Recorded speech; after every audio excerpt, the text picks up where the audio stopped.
Bismillahirrahmanirrahim. Assalamualaikum warahmatullahi wabarakatuh. Pengurus dan perwakilan dunia Islam, dunia Melayu, dunia Islam dari berbagai negara, dari masjid, dan juga saudara-saudara pengurus Badan Komunikasi Pemuda Remaja Masjid Indonesia, BKPRMI, dan seluruh hadirin sekalian. Assalamualaikum warahmatullahi wabarakatuh.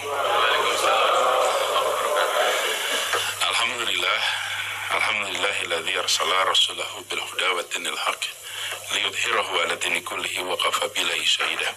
Asyhadu an la ilaha illallah wa asyhadu anna Muhammadan 'abduhu wa rasuluh. Allahumma shalli ala sayyidina Muhammad wa ala alihi wa ashabihi ajmain. Amma ba'du. Alhamdulillah, sore hari ini dalam suasana Jumat yang insya Allah membawa keberkahan bagi kita semua, kita bisa bersama-sama bersilaturahmi di dalam persiapan pelaksanaan Convention Dunia Melayu dan Dunia Islam ke-20 ini. Izinkan saya menyampaikan pada awal selamat datang kembali di Jakarta. Insya Allah Jakarta menyambut Bapak Ibu sekalian dengan sukacita. Kami merasa bersyukur bahwa convention ini kembali dilaksanakan di Jakarta. Meskipun sempat persiapan agak menantang, tapi kalau ketua panitianya hebat, aman. Bapak Said ini, Bung Said ini seorang yang sangat aktif, aktivis tulen yang mampu menjahit semua sumber daya. Kalau bikin baju itu, potongan bagus belum tentu jadi baju bagus. Betul kan? Tergantung jahitnya. Nah, ini penjahit yang baik. Penjahit yang baik. Jadi semua potongan-potongan itu bisa disambungkan sehingga menjadi sebuah rangkaian kegiatan seperti yang sekarang sama-sama kita laksanakan. Ketika kita berdialog, mendiskusikan, saya sampaikan bersama kami ingin sekali menyambut. Baru kemarin sore pun kita berdiskusikan. Kami mohon maaf sekali menyambut Bapak Ibu sekalian di balai kota ini, di ruangan yang sesungguhnya ini ruang rapat. Kami ada ruangnya perjamuan sesungguhnya. Sayangnya sedang dalam renovasi Bapak Ibu. Baru sampai awal Desember. Karena itu kami sempat usul saya saja yang ke Hotel Sultan. Tapi kemarin beliau bersiteguh harus datang ke balai kota. Ahlan wa sahlan, kita terima di balai kota sore ini. Mudah-mudahan tidak mengurangi rasa hormat kami kepada Bapak Ibu sekalian. Dan kami bersyukur bahwa berkumpul cukup banyak. Ini kalau dengar daftarnya tadi, Masya Allah, dari berbagai negara. Tentu tuan rumah Indonesia, Malaysia, mana Malaysia? Masya Allah, Malaysia, tepuk tangan. Singapura, ada Singapura, Masya Allah, tepuk tangan ke Singapura. Thailand, nah Thailand itu semua. Ada juga dari Filipina, mana Filipina? Masya Allah, Filipina, Masya Allah. Alhamdulillah. Kemudian dari China, belum tiba. Sri Lanka, ini Sri Lanka. Oh, Masya Allah, ini Sri Lanka, Masya Allah. Kemudian dari Timur, Pak Arif, ini dia. Ini sahabat lama saya ini, Pak Arif. Saya lihat juga dari Bangladesh ada. Bangladesh. Sudah, nanti menyusul acungkan tangannya ya. Ada juga saya dengar catatan dari Bosnia. Belum ada. Kambodia. Ibu. Oh, Masya Allah. 1, 2, 3. Alhamdulillah. Jadi, ada yang belum tersebut? Timur Leste. Oh, saya menyebut maaf, Timur Leste. Timur Leste. Alhamdulillah sudah lengkap semua di sini. Thailand sudah tadi. Thailand sudah. Ada yang merasa belum disebut? Indonesia sudah tadi Indonesia. Indonesia agak awal dari disebut namanya. Alhamdulillah. Jadi sekalian, memang seperti juga kita ketahui bahwa dunia Melayu, dunia Islam ini sebuah suasana yang menarik untuk kita eksplor lebih jauh.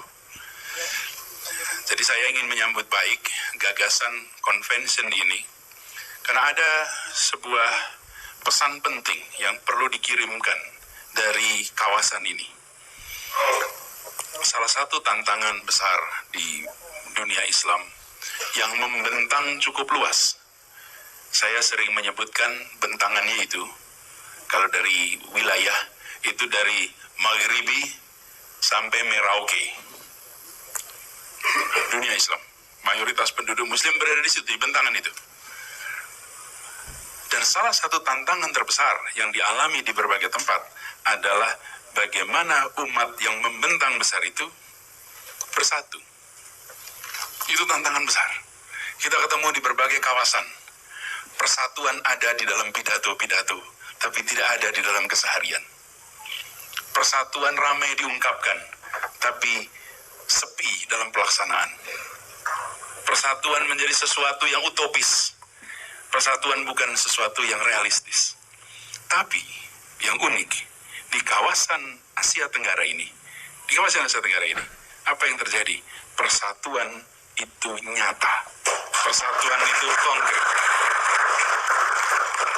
Karena itu, yang berkumpul sekarang perlu menyadari, jangan pernah anggap sepele pertemuan-pertemuan yang nampaknya kecil dan terbatas. Karena itu bisa punya dampak besar sebagai inspirasi bagi perubahan di berbagai wilayah. Kami sampaikan ini, sekalian, karena kita seringkali menganggap kecil musyawarah pertemuan di dalam konteks percakapan. Apa maksudnya? Percakapan, Bapak Ibu berkumpul di sini, belum tentu menjadi trending topik di sosial media. Belum tentu masuk di headline media-media mainstream. Tetapi yang tidak boleh dilupakan, yang berkumpul ini adalah tokoh-tokoh dari negeri asalnya, yang bertemu membangun ikatan silaturahim, ikatan persaudaraan yang bisa diturunkan di lintas generasi. Ini tidak bisa dianggap kecil dan sepele. Kira-kira tahunnya 2012, 2011, 2012. Suatu ketika saya masih bertugas di kampus. Pak Arief, kita sering diskusi di kampus waktu itu. Kampus, saya kedatangan seorang tamu, duta besar dari Kanada. Jadi kalau saya mau ketemu tamu, itu biasanya saya baca dulu CV tamu saya, supaya saya mengerti siapa yang datang. Saya baca CV-nya, di situ saya baca, beliau menulis buku tentang Konferensi Asia Afrika tahun 1955 di Bandung. Seorang duta besar dari Kanada, PhD-nya mengenai itu.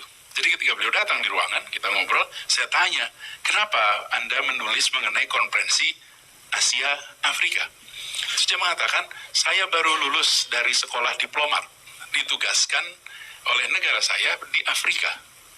Dan di berbagai negara di Afrika, setiap kali dia datang negara-negara Afrika itu, selalu disebutkan yang disebut sebagai the spirit of Bandung, sebagai inspirasi kemerdekaan dan inspirasi untuk melawan kolonialisme.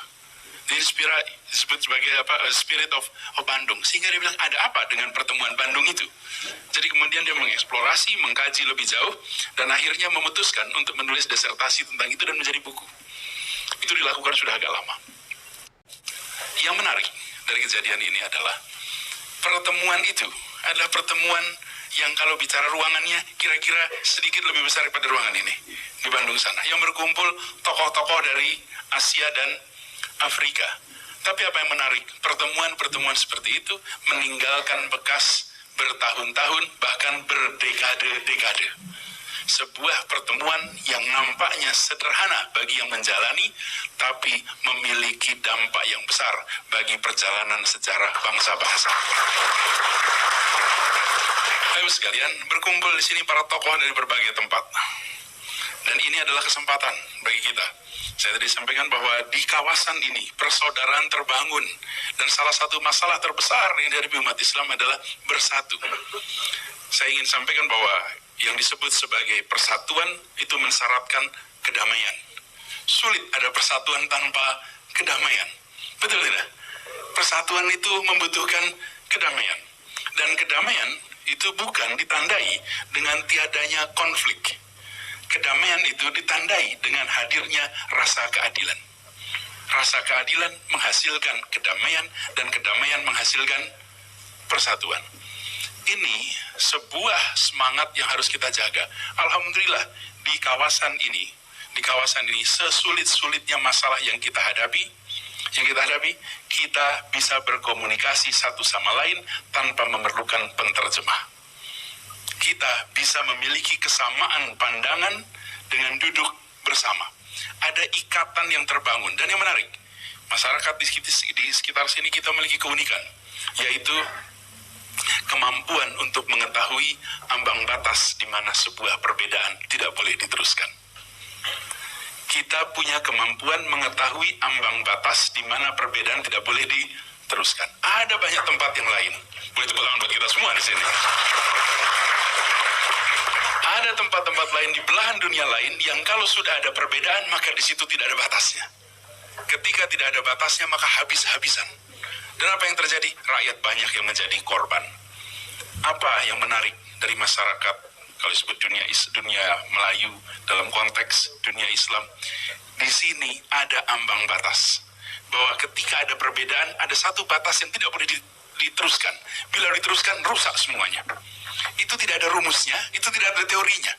Karena sampai hidup berkeluarga, antar saudara mungkin terjadi percekcokan.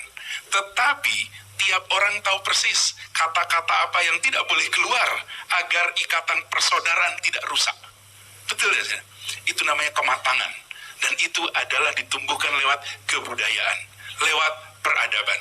Itu yang dimiliki oleh dunia Melayu dan itu yang harus disebarkan ke dunia Islam. Dunia Islam harus disebarkan itu karena ambang batas itu yang sering terlewatkan. Ketika sudah berbeda, maka habis-habisan. Disitulah yang sering kita saksikan. Kenapa konflik menjadi lintas generasi. Harapan ini merupakan pesan sejarah. Karena itu pertemuan pada kali ini, Convention Dunia Melayu Dunia Islam, saya ingin menitipkan harapan itu. Bahwa para perwakilan dari berbagai belahan dunia hadir untuk membangun ikatan dan menjaga agar ikatan ini meluas. Kita pernah mengalami masa-masa kejayaan. Biasanya umat Islam selalu senang bercerita masa lalu, karena masa lalunya gemilang. Tapi memahami masa lalu itu penting, memahami sejarah itu penting. Tapi sesungguhnya membuat sejarah itu jauh lebih penting lagi. Nah, tugas dari kita semua di sini adalah membuat sejarah. Sejarah bagi peradaban-peradaban panjang, menceritakan masa lalunya membanggakan. Tapi sesungguhnya menceritakan mimpi masa depannya itu jauh lebih penting lagi. Karena disitulah dunia yang nanti akan kita raih sama-sama. Kami merasa bersyukur sekali bahwa Jakarta menjadi tuan rumah. Dan insya Allah convention ini berjalan dengan lancar. Persaudaraan yang terbangun menjadi kuat. Saya sebut persaudaraan karena levelnya 4 kira-kira. Nomor 1 itu perkenalan. Masuk adzan pas.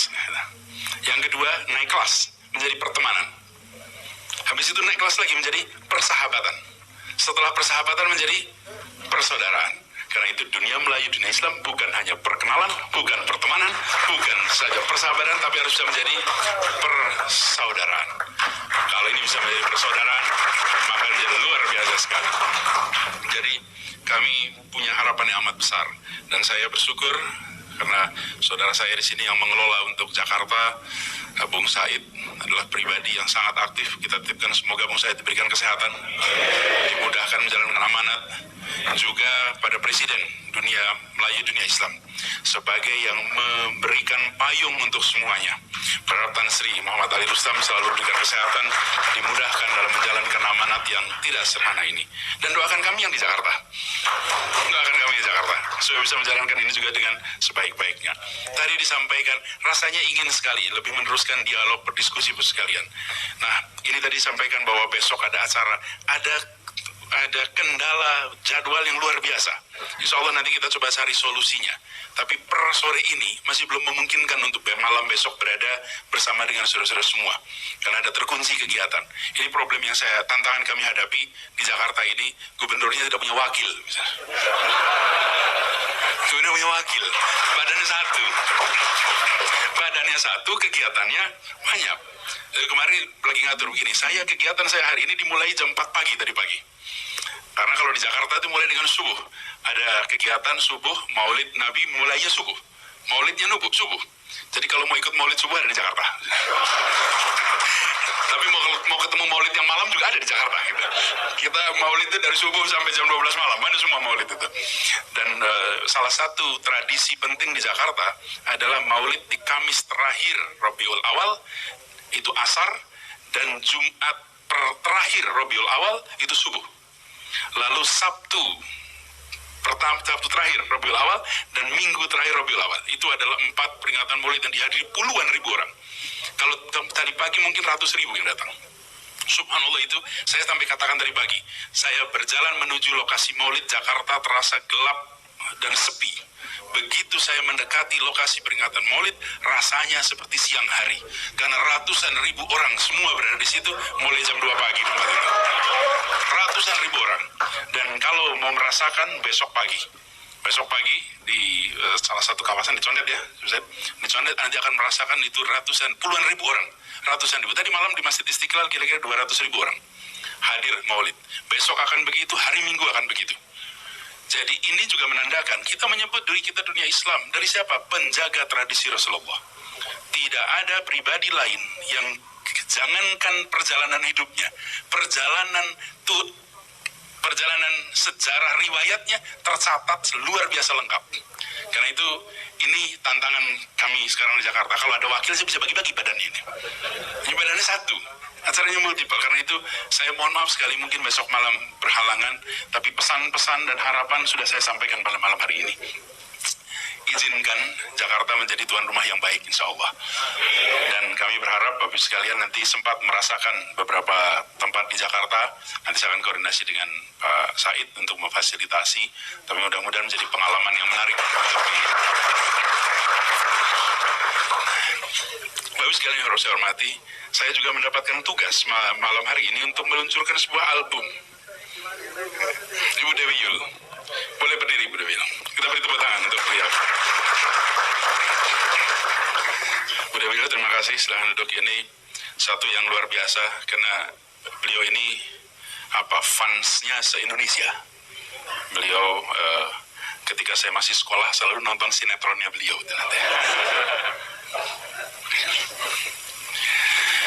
Bapak sekalian saya hormati, dengan mengucap Bismillahirrahmanirrahim, album Ya Tuhan dari grup Al Jawahir featuring Ibu Dewi Yul secara resmi dinyatakan diluncurkan. Terima kasih. Sama-sama.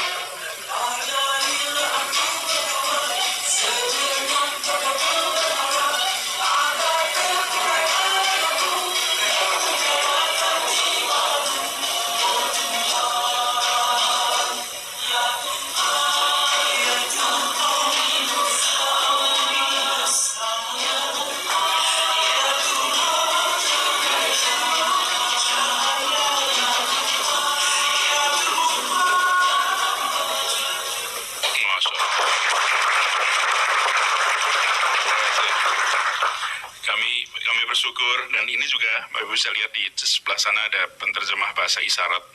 Ini salah satu hal yang kita terapkan di pemerintah DKI Jakarta, bahwa semua acara yang diselenggarakan oleh DKI untuk siapapun harus ada penterjemah bahasa isyarat untuk pendengar siapapun, pembicaraan apapun.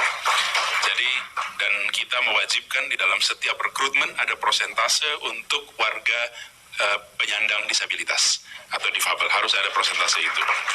Ini salah satu ikhtiar kita, lagi-lagi tadi, untuk ada persatuan harus ada kedamaian, untuk ada kedamaian harus ada keadilan, dan keadilan membutuhkan kesetaraan. Tanpa itu kita akan sulit mencapai persatuan. Terima kasih, itu yang bisa saya sampaikan. Kurang lebihnya mohon maaf. Assalamualaikum warahmatullahi wabarakatuh.